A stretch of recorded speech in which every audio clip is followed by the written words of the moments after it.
Friends, Bakkiyalakshmi serial next promo என்ன மாதிரியான twist ஆக்க போகுதுன்னு பார்க்கலாம். பாக்கியோக்கு என்ன பண்ணுறதுன்னு தெரியாமல் ரொம்பவே குழப்பத்தில் இருக்காங்க.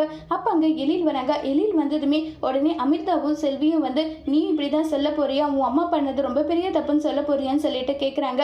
உடனே செல்வி கிட்ட, அக்கா என்னக்கா என்ன பார்த்து இப்படியெல்லாம் நீங்கள் சொல்கிறீங்க, இப்படி பண்ணக்கூடிய ஆளை நான் சொல்லுங்க. என் அம்மாவை நான் சின்ன வயசுலேருந்து பார்த்துருக்கேன். இப்போ ஒரு முறையே என் அம்மாவை நான் எதிர்த்ததை நினச்சி எந்த அளவுக்கு வருத்தப்பட்டுட்டு கூனி குறுங்கி போய் நின்றுட்டு இருக்குன்றது எனக்கு மட்டும்தாங்க தெரியும். அந்த அளவுக்கு வலியும் வேதனையில் நான் இருக்கேன். அப்படி இருக்கும்போது நான் எப்படி என் அம்மாவுக்கு சப்போர்ட் பண்ணாமல் இருப்பேன்? என் அம்மா பண்ணதில் எந்த விதமான தப்பும் கிடையாது, அவங்க பண்ணது தான் சரின்னு சொல்கிறாங்க. உடனே அங்கே செலியன் எதுக்காகடா நீ இப்படியெல்லாம் பேசிட்டு இருக்க?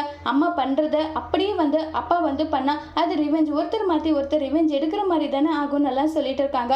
ஆமாம் அப்படிதான் இருக்கும். ஆனால் நீ அப்பாவை கண்டிக்கலையே, அம்மாவை எந்த பிரச்சனையும் வேண்டான்னு அம்மா கிட்ட தான் சொல்கிறே தவிர நீ அப்பா கிட்ட சொல்ல கிடையாது. இல்லை எதுக்காக என் அம்மா கிட்ட சண்டை போடுறீங்க? ஒருவேளை நீங்கள் அப்படி சண்டை போட்டால் நடக்கிறது வேறு நல்லா சொல்லிட்டு நீங்கள் சொல்லியிருந்தா இப்படி ஒரு இஷ்யூ நடந்திருக்காது இல்லைன்னு சொல்லிட்டு எழில் சொல்கிறாங்க. உடனே நீ எதுக்காக இப்படி பண்ணுறனால எனக்கு என்ன தெரியாதுன்னு நினச்சிட்டு இருக்கியா?